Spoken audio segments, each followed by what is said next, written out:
is Detroit, where movement isn't just something we do, it's something we build. For more than a century, Motown has been the proving ground for what comes next. Ideas born in factories, tested on Michigan roads, and then shipped to the world. Today, the future pulls up right here at Huntington Place for the 2026 Detroit Auto Show with WILX News 10. Hello and welcome to the Huntington Place in downtown Detroit. I'm Seth Wells. We're going to give you a front row ride through the innovation that defines us and is redefining how we drive and how we ride. In the passenger seat is my colleague, Connell. Seth, happy to have you behind the wheel today. The Detroit Auto Show is revving up for another year. And if you're wondering what the cars of the future look like, you don't have to imagine it. You can walk right up to them here. And that's what we'll do over the next half hour. So strap in, because here in Michigan, the auto industry is bigger than a vehicle. It powers jobs, businesses, and communities across our state. And the next chapter is already being built by programs training the engineers of the future, the people reimagining how we move, how we connect, and what we can expect from a car. And if you're coming down here, we'll tell you how to navigate Huntington Place and what you cannot miss to make the most out of this year's auto show. Innovation has an address and progress has a hometown. And the next chapter of the auto industry begins right here and right now. So welcome to Detroit and welcome to the 2026 Detroit Auto Show. The Detroit Auto Show kicked off by announcing the automotive industry's most prestigious awards. The 2026 North American Car, Truck, and Utility Vehicle of the Year Awards crowned 3 champions. The winners blend nostalgic favorites with cutting-edge innovation. Taking home the Car of the Year award was the Dodge Charger. The legendary muscle car nameplate is making a comeback after a 3-year absence. In the Truck of the Year category, the Ford Maverick Lobo stood out. Ford took the popular Maverick compact truck and added a street performance trim. And the Hyundai Palisade won the top utility vehicle prize. This 3-row family hauler has been completely redesigned for 2026, featuring new styling. The awards are considered among the industry's most prestigious. 50 independent automotive journalists from across the U.S. and Canada tested vehicles and selected these winners based on innovation, design, handling, user experience, and value. The 3 winners will hit showrooms in the coming months. So those are some of the award-winning vehicles in 2026, but there is so much more to see at this year's auto show here at the Huntington Place. And that includes all of the vehicles that are being shown off by Michigan's Big 3, including Ford, General Motors, Stellantis, and other automakers from across the world as they show off what they have planned for the year ahead.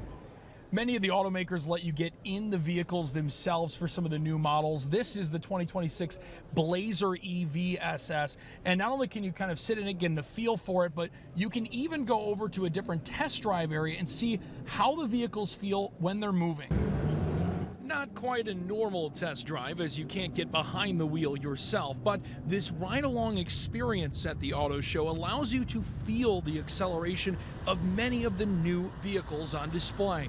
If flat ground isn't enough for you, both Jeep and Ford have areas to test some of their off-road vehicle capabilities, but it may not be for the faint of heart. Here at Camp Jeep, we never take elevators, we always take the stairs, so up and over we go. And then ironically, at our hotel, we do need to take the stairs because we're actually having elevator problems. So up and over we go as we head down to our next one. This is traction. This is our 40-degree hill. We have a 2-liter 4-cylinder turbo that puts out 295 horsepower and 270 pound-feet of torque. Here we go, guys. All the way up to the top we go at 40 degrees. You can get behind the wheel yourself in some places on the floor, but it won't be behind the wheel of a real car. So another one of the experiences, General Motors here has their race car driving simulation. We're going to try to test our hand in it, but you basically sign up for the automaker, you give them some information on yourself and what you're looking for in a potential vehicle, and they're going to let you into these experiences to see how your racing is or how your driving skills are with what a race vehicle would be. So we're going to see how it goes.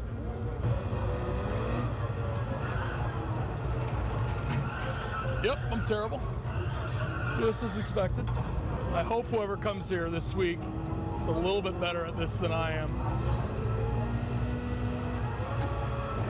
On one of the far ends of the showroom are some of the luxury cars, some of the cars that maybe we'd love to be able to buy at some point, but it might not be all that realistic. So we get to hang out with the Lamborghinis for a little while, or some of the other high-end luxury vehicles.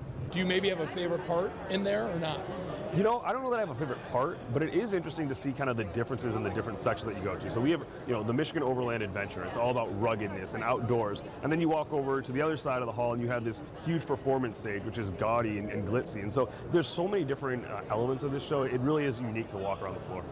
And as you're walking around, you'll also see some of the new and cutting-edge technology on the floor. Riley has more on that.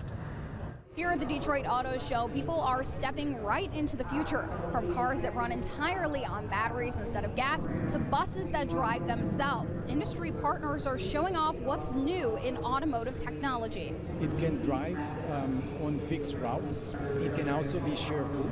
It fits up to 15 passengers between seated and standing. A completely electric, self-driving bus. Engineer Tiago Mota says this vehicle model, called Urban, could transform public transportation. Driving a vehicle can be seen as, it is a privilege, so not everybody has the chance to purchase a vehicle. So getting this technology into the public transportation is also really good benefit for the whole population. German-based company Holland is behind the design. And on the floor of the 2026 Detroit Auto Show, visitors are getting a chance to climb on board before the Urban even makes it onto U.S. streets. With a regional headquarters that neighbors the Motor City, Mota says Holland is on a mission to meet a U.S. demand for new vehicle technology. We have now started some test phases in Germany where we are driving this already in the public roads, and hopefully by end of this year here in the U.S. While Mota says it will be a few years before the Urban can start picking up passengers at their local bus stops, consumers are already riding in electric vehicles, gas and electric hybrids, and autonomous cars.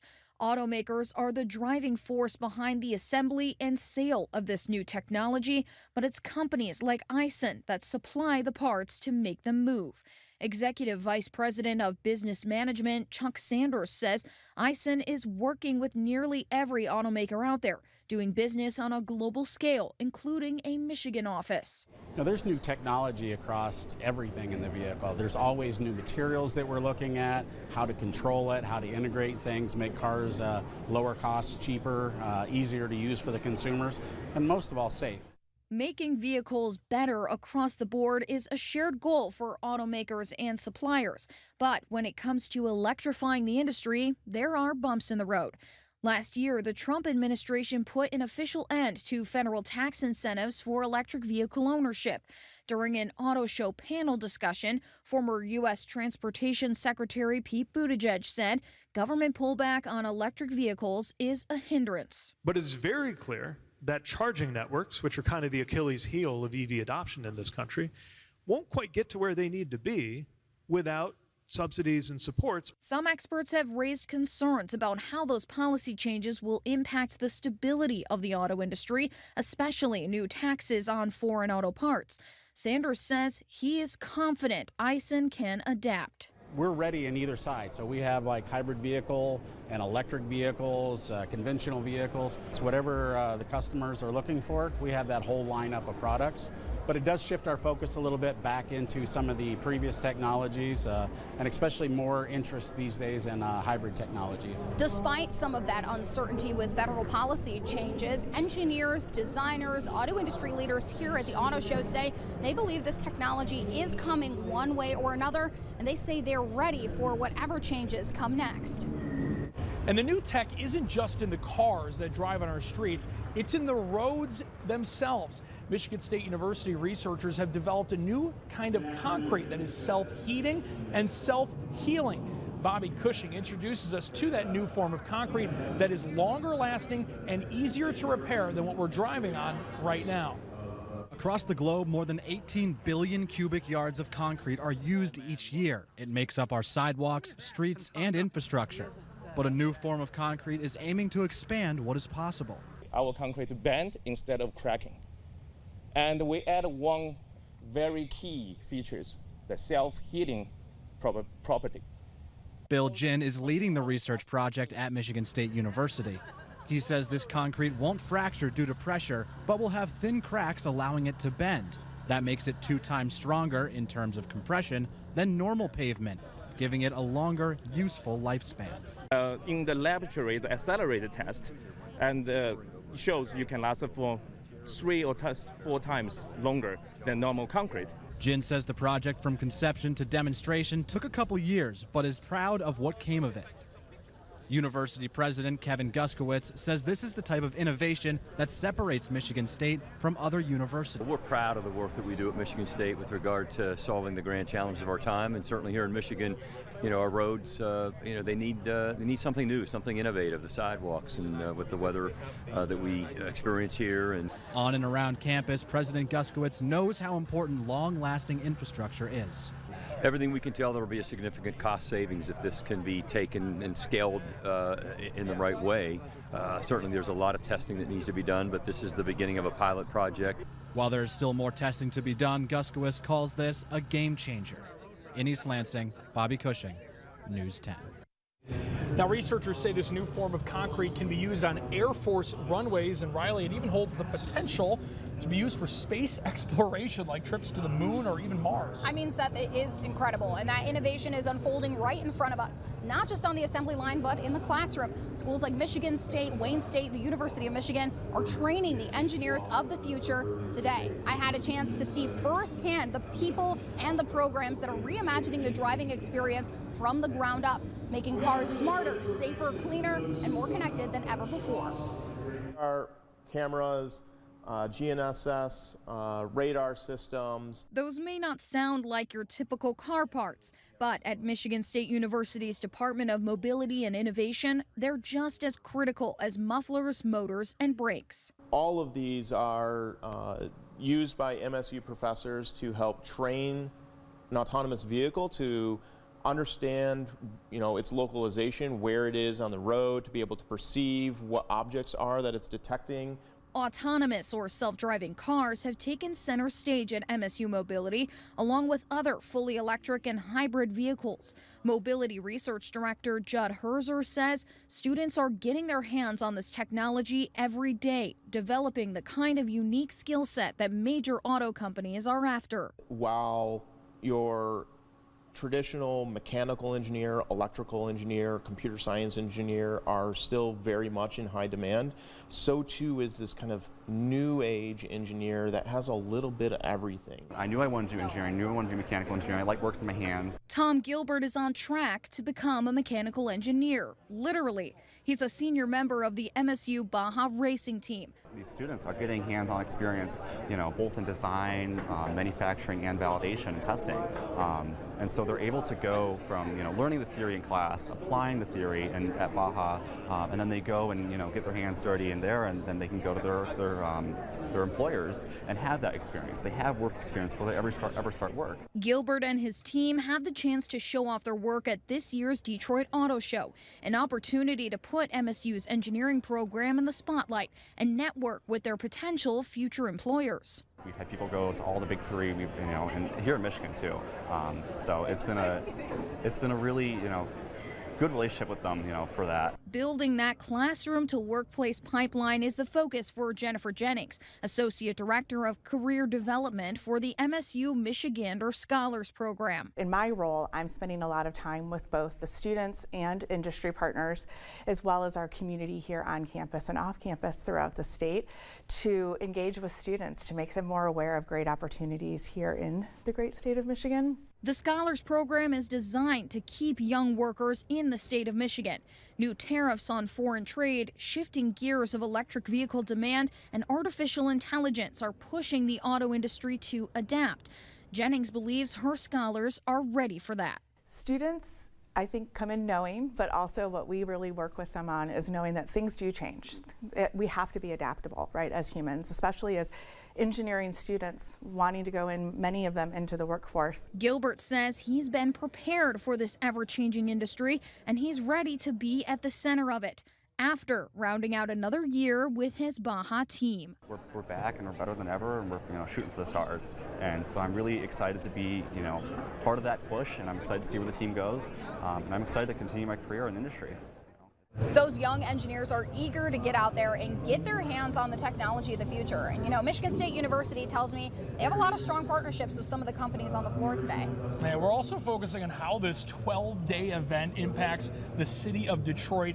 The economic impact is large. Thousands of people coming to the Motor City each and every year for the auto show. Every year, it's the auto show that takes a turn driving the Motor City.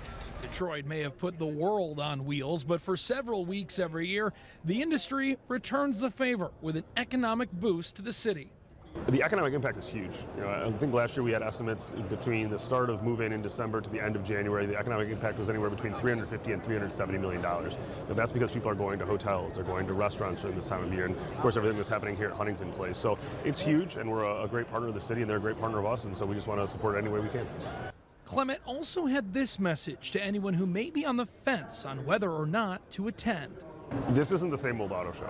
There's a new energy here. There's something for everyone, and I think it's something to come down here not only to see the great cars, because we've got some incredible vehicles there, but it's a chance to celebrate the city of Detroit, celebrate who we are as Michiganders, and just kind of rally around the auto industry, which is the reason that we have this city. So it's a special time to celebrate. With hundreds of thousands of people expected to come to Detroit over the course of the auto show, it takes a collaborative effort from first responders to help keep everyone safe. As it relates to our staffing for this particular event on the fire and both police side, we increase our staffing, and if it goes by a day-by-day scale. So if we see that there's an increase in the amount of people that's here on a day-to-day basis, then we'll increase the number of staff that we have to make it commensurate with the type of safety and life safety services that we provide. Both the Detroit Fire and Police Departments say while they're putting a lot of effort into making sure the event goes well, they are still dedicating enough resources to the rest of Detroit to keep the city running smoothly. Riley? For the nearly 750 car dealerships in the state of Michigan, this car show in their backyard is a big deal. News 10's David Andrews found that out with a visit to Shaheen Chevrolet Cadillac in Lansing. This is the 26 Escalade. At the Shaheen Cadillac showroom, General Manager Jason Cords is revved up for this year's auto show. I'll tell you, having the auto show in the state of Michigan is huge for all car dealers. It's such a big deal, he sends all of his salespeople to the show to scope out what's new for General Motors. To get a preview of the futuristic cars that they're thinking about, their upcoming lineups. He says it's also a great place to size up the competition. So it's important that our salespeople are knowledgeable about all the different competitors that they're going up against. All right. And the screen that goes all the way across. From new interior designs to new car colors, Cord says the auto show produces a sales surge. Because people are excited about ordering a car, wondering if that car they saw there is on our showroom. This is what I saw, this is what I like, I want it. And so we do get that little surge. The year 26s. Dealership owner Ralph Shaheen says Corvettes will shine once again at this year's show. You'll see these, and you'll also see like the ZR1 model, which is a $230,000 Corvette. From the pricey to the practical, Shaheen says the auto show is a car lover's dream and a car dealer's reality of what will soon be on their showroom floors. And not just in that year and next year, maybe in 2 or 3 years, you'll see something. He says the auto show not only allows you to see what's new, but to get right in. They'll have them open and you can browse through them and see if they fit you. You look great in that. Yeah, it fits really good. In Lansing, David Andrews, News 10. After spending the day here, it's hard not to feel it. This isn't just an auto show. This is a preview of what driving is about to become. Smarter technology, new design, new ways to stay safe, comfortable, and connected. And the cars and headlines are being made right here in Michigan. From the engineers who design the cars to the plant workers who build them, and from the auto suppliers to the dealerships who are helping fuel our economy. There's a little something for everybody here at the 2026 Detroit Auto Show. If you haven't been to the this show in a few years, it's worth the trip. Come and see the cars and spend some time around town, because you can't fully appreciate the movement happening in Motown without seeing it in person. For Riley, myself, and the entire News 10 team, thank you so much for taking the time to join us here at the Huntington Place in downtown Detroit for the 2026 Detroit Auto Show. If you're heading to Huntington Place for the auto show, make sure to check out DetroitAutoShow.com for information regarding parking, ticket prices, and so much more. Thanks for watching our special coverage of the 2026 Detroit Auto Show on News 10 Plus.